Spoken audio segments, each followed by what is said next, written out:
foi recentemente publicado o relatório da Auditoria do Tribunal de Contas sobre o acesso a cuidados de saúde no SNS. Aí se afirma, entre outras coisas, que o incumprimento dos tempos máximos de resposta garantidos aumentou, no triênio, de 25% em 2014 para 29% em 2016, invertendo a tendência de melhoria que se verificava desde 2011, 31% nesse ano. Noutra passagem pode ler-se que o incumprimento dos tempos máximos de resposta garantida TMRG nos utentes operados aumentou no triênio e foi maior nos casos mais prioritários, nos doentes com doença oncológica. 8.621 utentes, quase 20%, foram operados, em 2016, para além do tempo que seria recomendável. Pergunto-me se o português médio, o normal utente dos serviços de saúde, sabe efetivamente o que quer dizer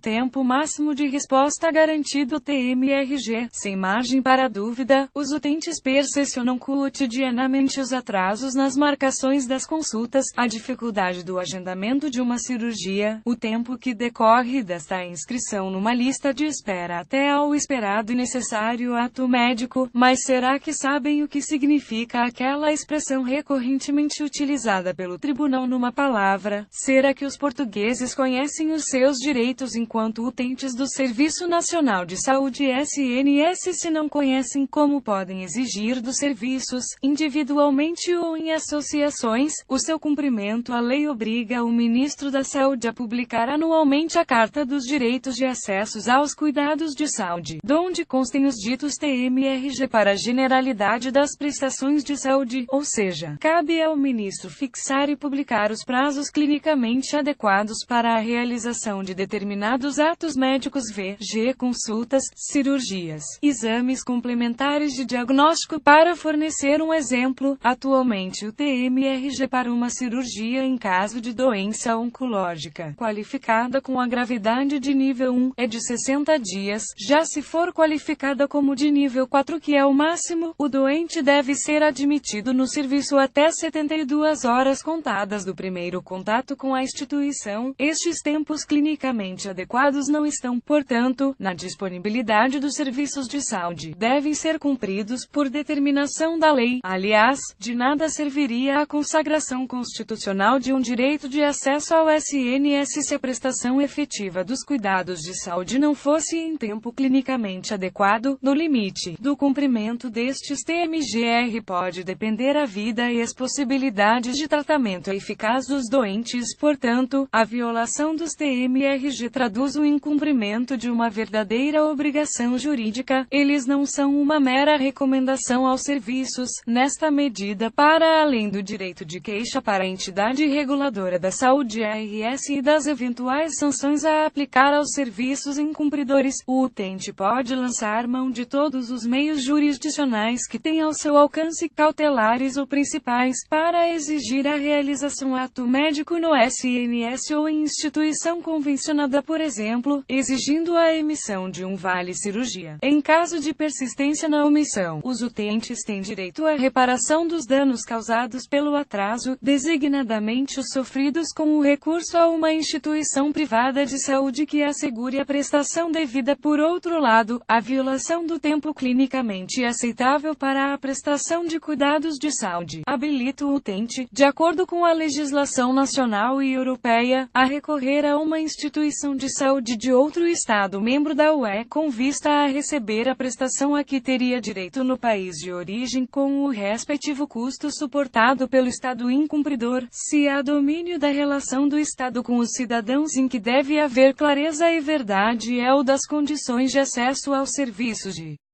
saúde. Também aqui, a conclusão do Tribunal de Contas sobre a diminuição artificial das listas e dos tempos de espera por parte do Ministério da Saúde, não pode deixar de merecer um veemente repúdio. Talvez quando os cidadãos começarem a conhecer os seus direitos, a administração pública e os governantes comecem a levar mais a sério os seus deveres. Tiago Macieirinha é docente da Faculdade de Direito da Universidade Católica Portuguesa.